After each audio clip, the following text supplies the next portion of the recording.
What's up, guys, and welcome back to my reading journey. Hope you're all doing fine. And today I'm gonna continue with reading the third part of Madame Bo-Peep of the Ranches. So let's do this.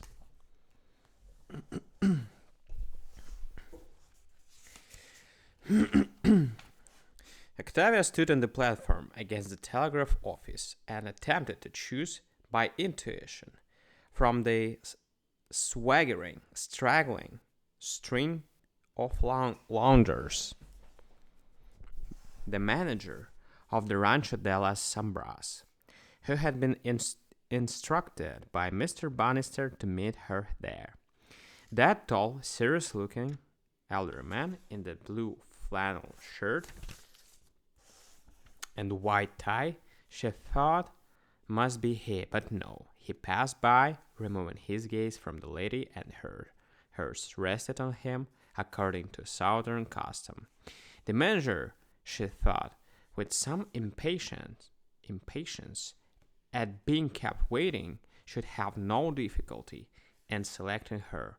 Young women wearing the most recent thing in ash-colored traveling suits were not so plentiful and noble. I stopped here on the second part. Anyway, thus keeping a speculative watch on all persons of possible managerial aspect, Octavia, with catching breath and a start of surprise, suddenly became aware of Teddy Westlake hurrying along the platform in the direction of the train. Of Teddy Westlake or his sunbrowned ghost in Cheviot. Boots and leather girdled hat. Leather girdled hat.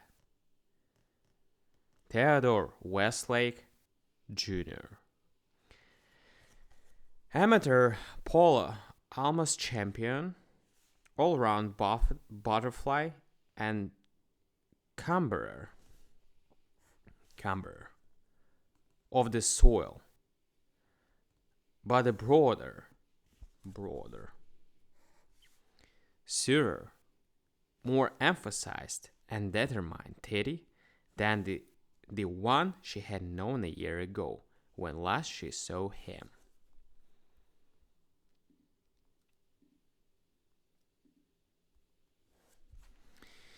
He perceived Octavia at almost the same time, deflected his course, and steered for her in his old, straightforward way. Something like Eve came upon her as the strangeness of his metamorphosis was brought into closer range. The range, red-brown, of his complexion brought out so vividly his straw-colored mustache and steel gray eyes. He seemed more grown up and somehow farther away. But when he spoke, the old boyish Teddy came back again. They had been friends from childhood. "Why, Dave," he exclaimed, unable to reduce his perplexity to coherence.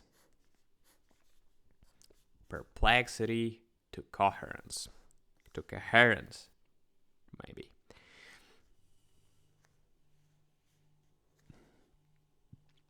"How? What? When? Where?" "Train," said Octavia. "Necessity. 10 minutes ago. Home. Your complexion's gone, Teddy. Now. How? What? When? Where?" "I'm working down here," said Teddy. He cast side glances about the station, as one does who tries to combine politeness with duty. "You didn't notice on the train," he asked, An old lady with grey curls and a poodle who occupied two seats with her bundles and quarreled with the conductor, did you? I think not, answered Octavia, reflecting. And you haven't, by any chance, noticed a big grey mustached man in a blue skirt? Sorry.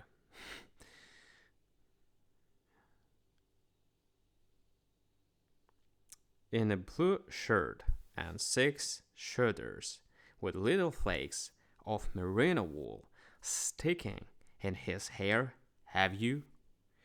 Lots of them, said Teddy with symptoms of mental delirium, under the strain.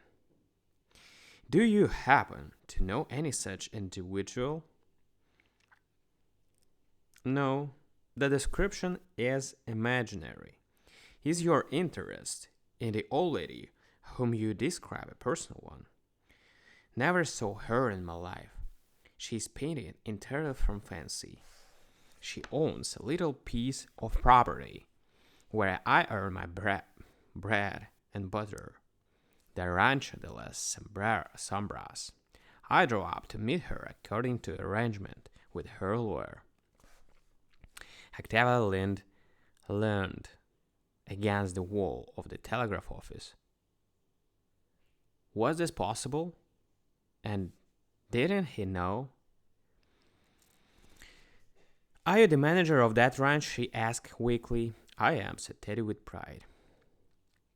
I am Mrs. Beaupre, said Octavia faintly, but my hair never would curl, and I was polite to the conductor. For a moment that strange, grown-up look came back and removed Teddy miles away from her. I hope you'll excuse me, he said, rather awkwardly. You see, I've been down here in the chaparral a year. In the chaparral a year. I hadn't heard. Give me your checks, please, and I'll have you traps. And I will have you traps loaded into the wagon. Josie will follow with them. We travel ahead in the buckboard. Seated by Teddy in featherweight buckboard, what is this? Behind a pair of wild, cream-colored Spanish ponies, Octavia abandoned all thought of the acceleration of the present. They swept out of the little town and down the level road towards the south. Soon the road dwindled and disappeared, and they stuck across a world carpeted with an endless ranch of curly mesquite grass. The wheels made no sound. The tireless ponies bounded ahead at an unbroken gallop. The temperate wind made fragrant by thousands of acres of blue and yellow wildflowers roared gloriously in their ears. The motion was aerial, ecstatic, with a thrilling sense of perpetuity, with a thrilling sense of perpetuity in its effect. Octavia sat silent, possessed by a feeling of elemental sensual bliss. Teddy seemed to be wrestling with some internal problem. I'm going to call you Madama, he announced as a result of his labor, labors. That is what the Mexicans will call you. They're nearly all Mexicans on the ranch, you know. That seems to me about the proper thing. Very well, Mr. Westlake, said Octave primly. Oh, no, said Teddy in some concentration. That's carrying the thing too far, isn't it? Don't worry me with your beastly etiquette. I'm just beginning to live. Don't remind me of anything artificial. If only this air could be bottled, this much alone is worth coming for. Oh, look, there goes a deer. Alright, guys.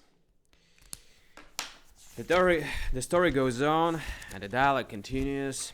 So we're gonna continue with the fourth part, but tomorrow.